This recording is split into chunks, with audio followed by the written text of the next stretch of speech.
You know, the first thing I want to say, though, is to the grandkids, I want you guys to enjoy this evening. It really is a monumental occasion that we're celebrating. And even though you may be bored and you don't know 90% of people in here, I just want you to relax and enjoy it because it really is something very special. We're celebrating our 50th wedding anniversary. Like Aunt Joy said, it is really an amazing feat.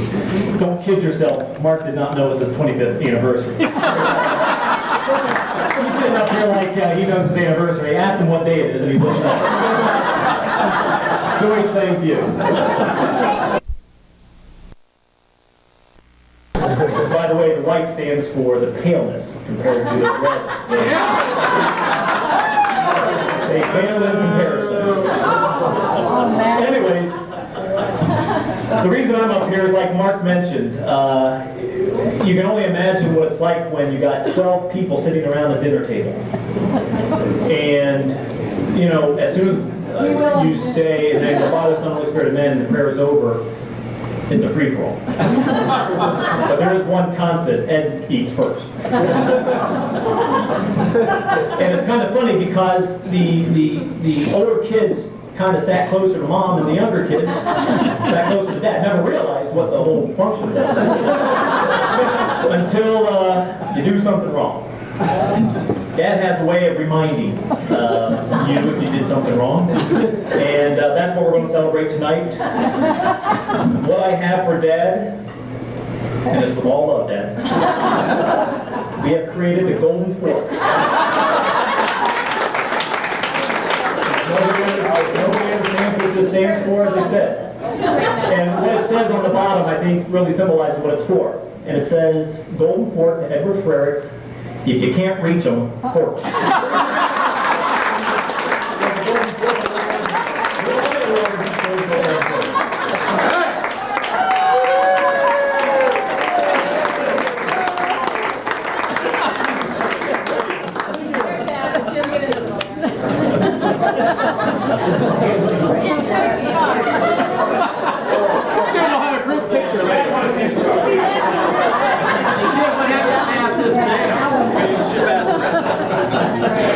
And by the way, I am missing one place setting to my goals.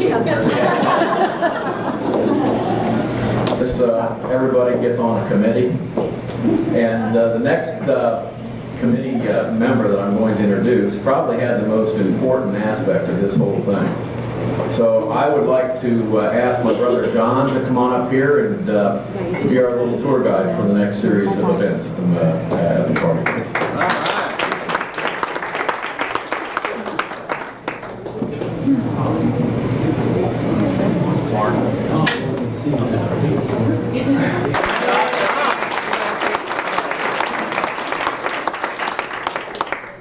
That was a tough committee to head up, let me tell you. Uncle Art, I got to tell you, you're on the agenda. I'm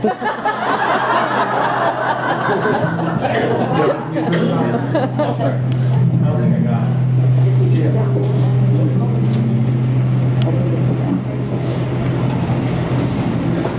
I haven't forgotten anybody in the agenda, and probably the best is yet to come, so just bear with us just a second. Art, remember that agenda? Yeah, we're on a tight time frame here, so hang this up with us.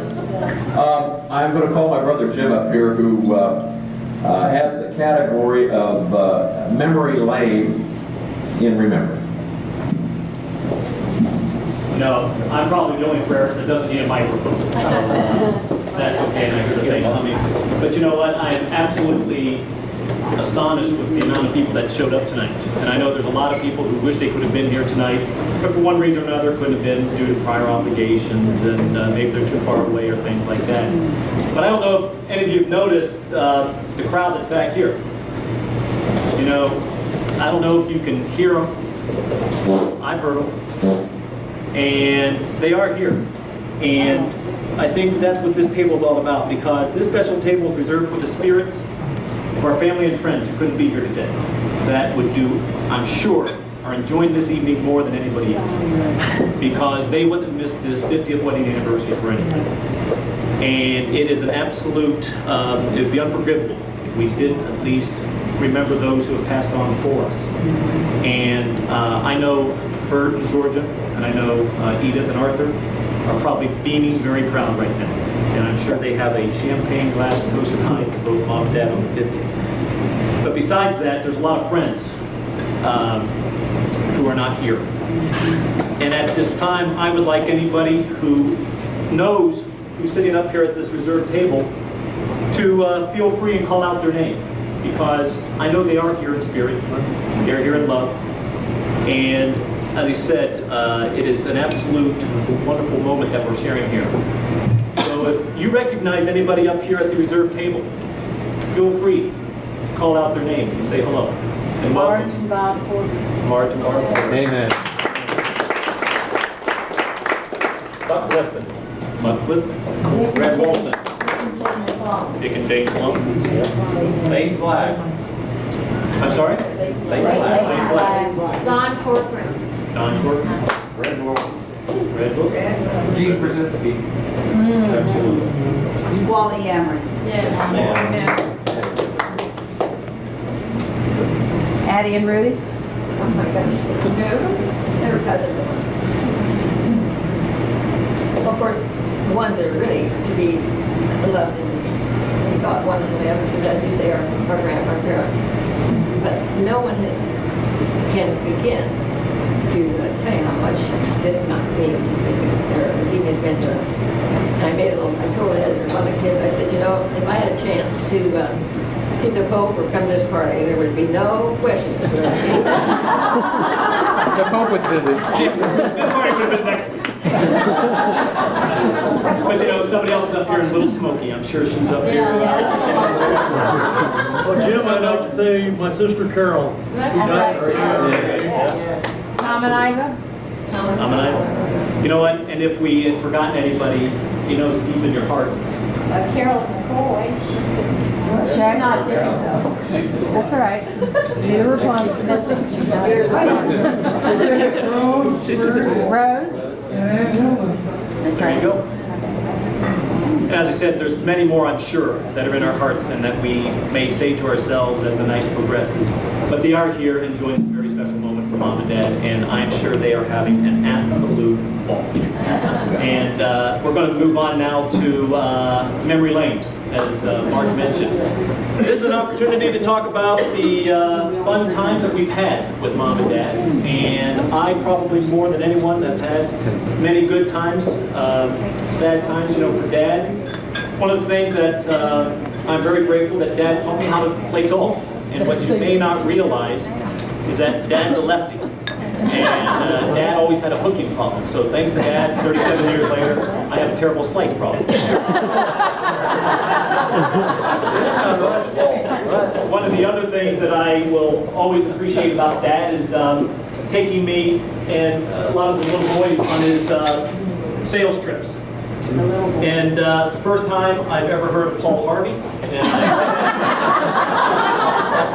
I love that man to this day. Something else about Dad, he honestly got me to appreciate taking care of a good quality lawn. Denise, my wife, will be the first one to say I got the best looking lawn in my whole house. And I took great pride in it, and I thank Dad for that. It's taken me 30 years to figure it out, but I want to thank Dad for teaching me, and I'm finally understanding what Dick, the bald-headed soldier. 30 years, I had no idea what that meant. What night it popped up. The other thing is, and you know, it's funny, when you're a kid and you have to hear it day in and day out, you don't appreciate it. When you have kids, you do appreciate it. Every kid does have their day. For Mom, you know, I want to thank Mom for enriching my Catholic faith. Mom's probably the most spiritual person.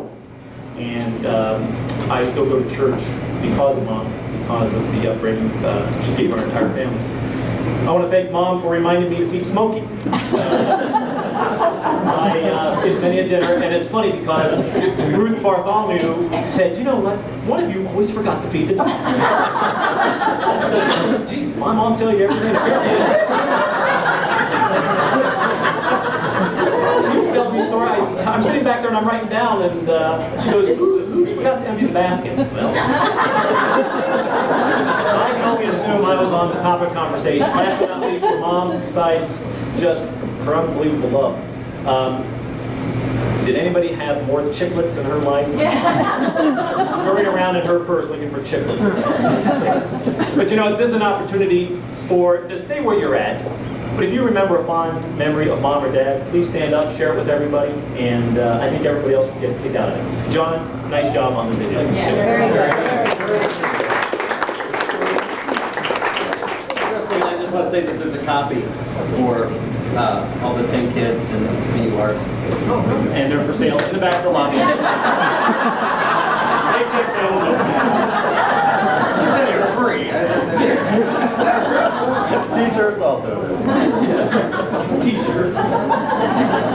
This is kind of the impromptu part of the program, and I'm going to try and call upon, and this is unrehearsed, so forgive me, but really kind of the, well, Mom, I guess, is the matriarch, but the second matriarch of our family, who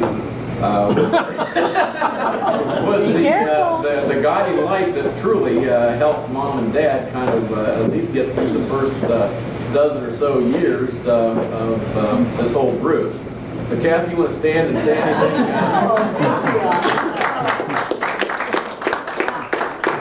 I appreciate that. I do think this is the first event that I have not handled personally. So it's been a great relief just to enjoy the whole night. But I do think Mom and Dad, I think the one thing that you've shown all of us. And there have been times that I wish you had shown us the downside of it. But that was a wonderful miracle.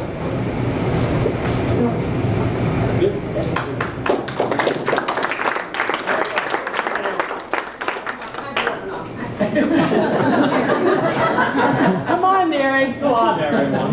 Well, again, this is somewhat impromptu. Susie, you have anything? I'm sure that everybody's got their own memories, and I hate putting everybody on the spot, but... We weren't on the agenda, Mark. I know. I said, well, I'll tell you, somebody that probably does have some interesting comments is the president of the Outlaw Club. Right, with that, I'd like to turn this over to Mike Logan and Michael.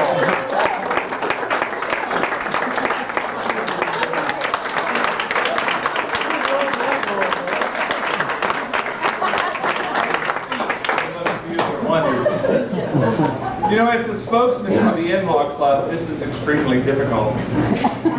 There are those, Joe and Joyce, who have more tenure than I, but who are not quite as outspoken, and who are perhaps, as they say, not in the right place at the right time.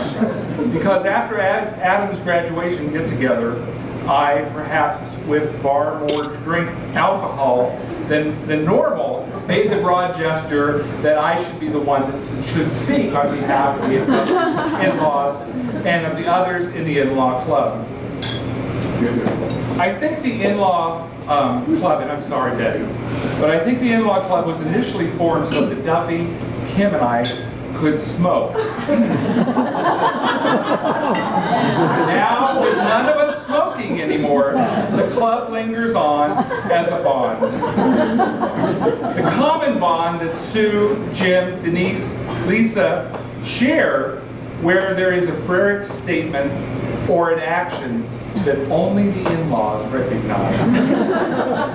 Unfortunately, I cannot share with you all the secrets, as it is a look, an action that only those who are married to a Frericks.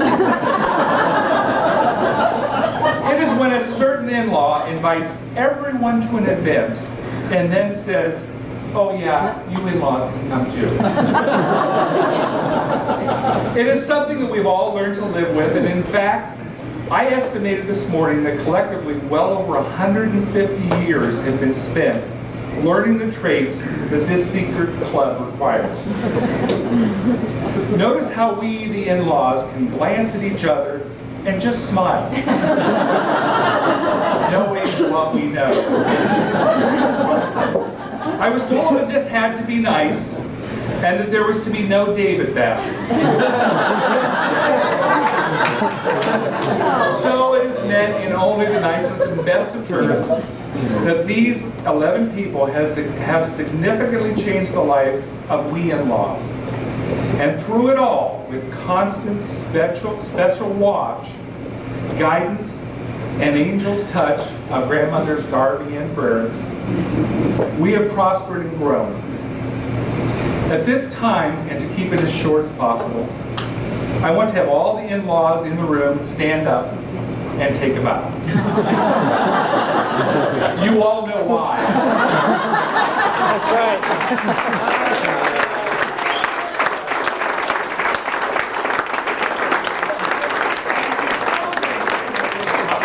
In closing, I want to ask our very special in-law, the one who has, on her own, has 50 years experience, and who is our favorite, and the original in-law, our mother, Pat.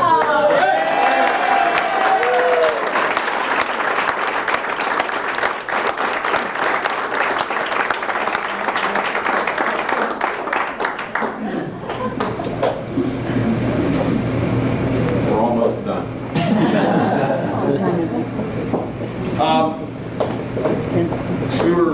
We had a late night committee meeting in Columbus last Monday. Tuesday? It felt like it was Monday. Maybe it was Monday and Tuesday. I didn't get home at about 2 in the morning, so who knows? That was all listening. But anyway, You left Columbus at 9.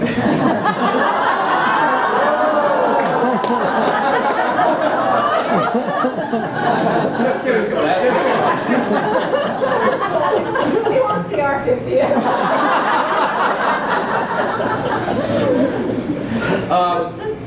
What we thought of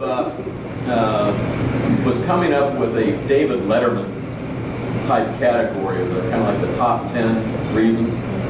And I don't know that we've got 10 reasons, but the category in Sioux City, Iowa tonight is the top reasons why it's great being Big Ed. And I'm just going to read you a couple of them, okay? The first one says, Notre Dame is always #1 in the preseason poll.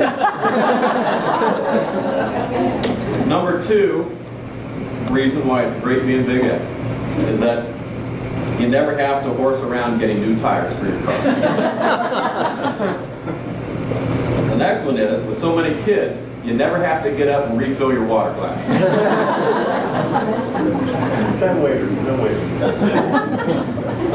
Another great reason why it's great being Big Ed is the girls at the Naples McDonald's always slip in a couple extra McNuggets. And the number 1 reason why it's great being Big Ed is Pat. Amen.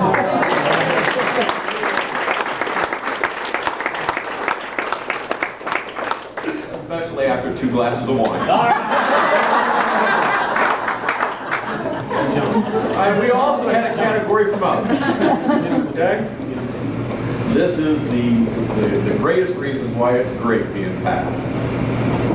And number 1, there's one here that I'm going to actually need a little bit of help from Bob McKelvey. Because what it says here is one of the great reasons why it's being great to be Pat Frericks is Labrador is a cure-all. Bob, we're going to take just a couple seconds. I'm going to ask Bob to stand up and explain what Labrador is and why it was so important to his business. Well, the volume was one. The other thing is, it was green stuff that Pat and I were the only ones that knew. But it did work, didn't it, Pat? It sure did. There is no pharmaceutical intelligence behind it. It just worked. Right, Pat? And the kids, now the kids might have a different... Some of the in-laws have it too. Oh, okay. I've got to share with you, thanks Bob. I forgot about I've got to Labrador. share with you what exactly was the ceremony of Labrador for his family. All right, now, I got to tell you, I guess it was Tuesday night. I forgot all about this, and it was great having a lot of the committee members there to refresh my memory. But Labrador came in a jar And what you did was you got the salve and you smeared it on a cloth. Now that's being real generous. In our lingo in growing up, cloths were basically, it's another name for a rag, right? Well, in our family, it was a diaper. You know, we cycled our diapers in our house, and they went from being a diaper to a rag to a Labrador. So anyway, if you were sick, you were hustled down to the kitchen, and Mom was out there, and she smeared all this Labrador on this cloth. All right, and you got the true medicinal benefits of this when it was heated. So what this day I remember, Mother would turn the electric range on, and she'd smear all this stuff on, and then she would put it on top of the range, heat it up. All right, so anyway, we're standing out there, we're in our pajamas, we got our shirt up like this. So anyway, it's heating up, and of course the little fringe areas of the diaper are starting to smoke. Okay, and what happened was, your confidence level kept going by the minute because she would pick it up, she'd put it on her head, all right, so you're going up like this, right? And all of a sudden, you scatter to your chin, and everybody's hopping around. And I'm here to tell you, whatever's wrong with you, you were cured.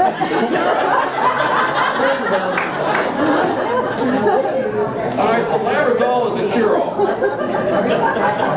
Another great reason why it's great being back. She was voted Lifetime Achievement Award in the Frericks In-Law Hall of Fame Club. Another great reason why it's great being Pat. You have a great place to stick Kleenex.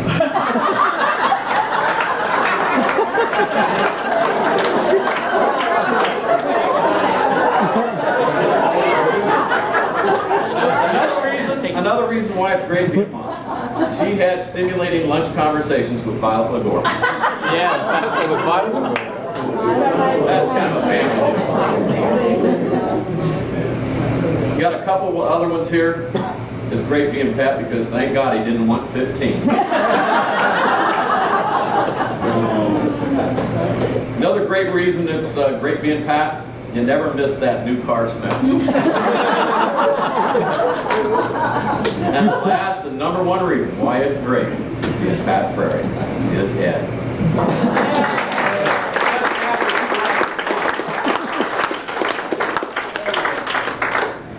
All right, it's at this time, finally, we're going to get to hear from some of the key players in this little organization.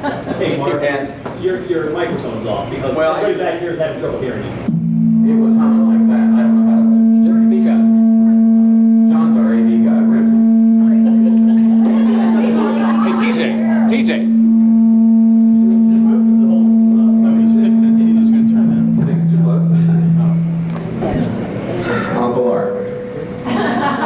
Yes, dear. Front and center. Or you can stand there. It doesn't matter.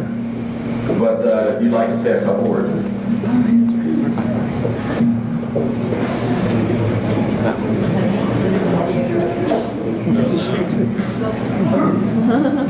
My wife of 48 years today. Very good.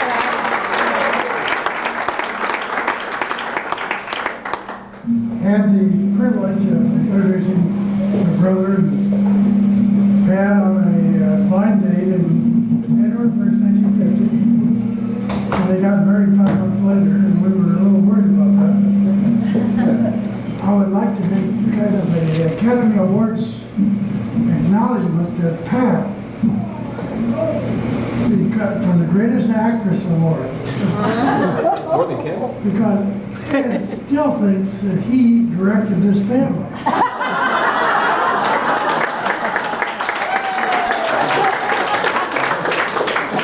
And it was really his loving wife that she convinced him that it was his decisions. And God bless you all.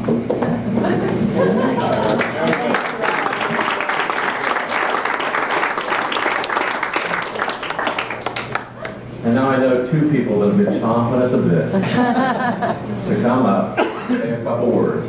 We're going to start off. Mother? You want to stand up, or you want to come to the podium? I do.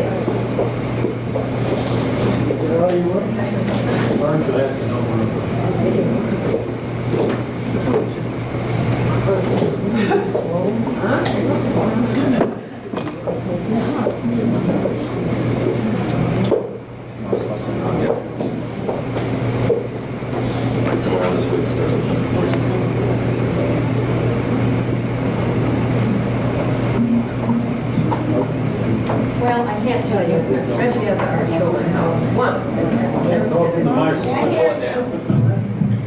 I want to thank everybody, especially all the kids and the work, this tremendous work that's been, and all the clever ideas that you've done, visual parts, and but really with all, the one I really have to thank the most is my husband. He really has been a great helpmate. He's helped me all through the years. And I used to say, well, he went well through thick and thin, but mostly thick. And I just really want to tell you how much I appreciate it. All you people that are friends that have come to this. This has been the most delightful evening I've ever had. And thank you very much.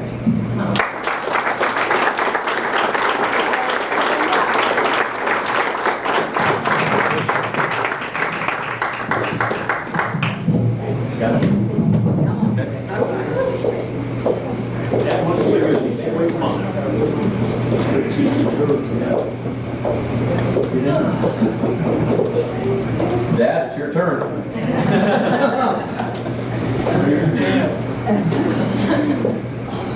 Well, after that golden fork award, I've got a few things to say.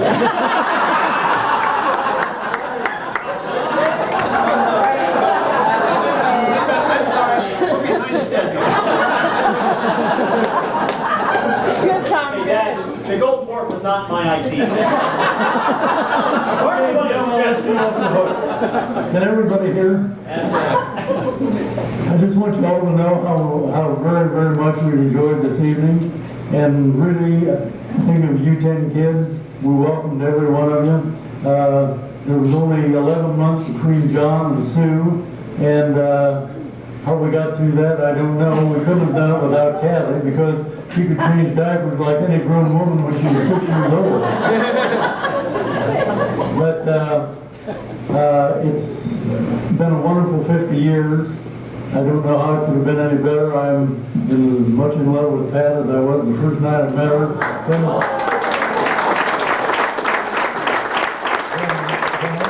Art and I were coming back from Fort Wayne to Van Wert, where we lived at the time, I told him, I said, you know, Art, I said, that's the girl I'm going to marry right there. And it was the best decision I ever made in my life. And I have kind of a little different situation tonight. I had forgotten what a good poet I was until I read it on the screen tonight. And this is directed at the grandchildren. I thought I would give you young people a little thing that's been kind of a philosophy of mine, and it's called Don't Quit. When things go wrong, as they sometimes will, when the road you're trudging seems all uphill, when the funds are low and the debts are high, and you want to smile, but you have to sigh. When care is pressing you down a bit, rest if you must, but don't you quit. Life is queer with its twists and turns, as every one of us sometimes learns. And many a failure turns about when you might have won had you stuck it out. Don't give up when the pace seems slow. You may succeed with another blow. Success is failure turned inside out, the silver tint of the clouds of doubt. You can never tell how close you are. It may be near when it seems so far. So stick to the fight when your hardest hit. It is when things seem worst that you must not quit.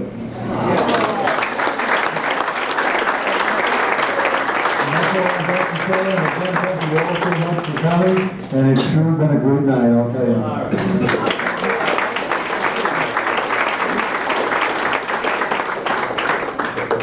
There is only one thing left on the agenda. And I was going to do the presenting, and I had actually a speech prepared for me. However, I didn't think it was really right to have something as special as this given and use somebody else's words. So there's somebody else in this room that certainly is a lot more deserving as a presenter than myself, and so I am going to let her, in her own words, make the presentation. My sister Ian.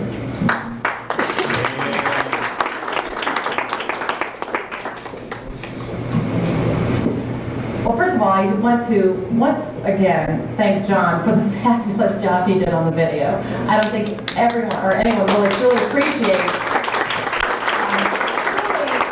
the months of work. Of course, everyone contributed, but it was John's guidance and responsibility that followed it through, and John did a superb job, so thank you. Okay, I'm going to ask all 10 children to come up here, all the 10 immediate kids.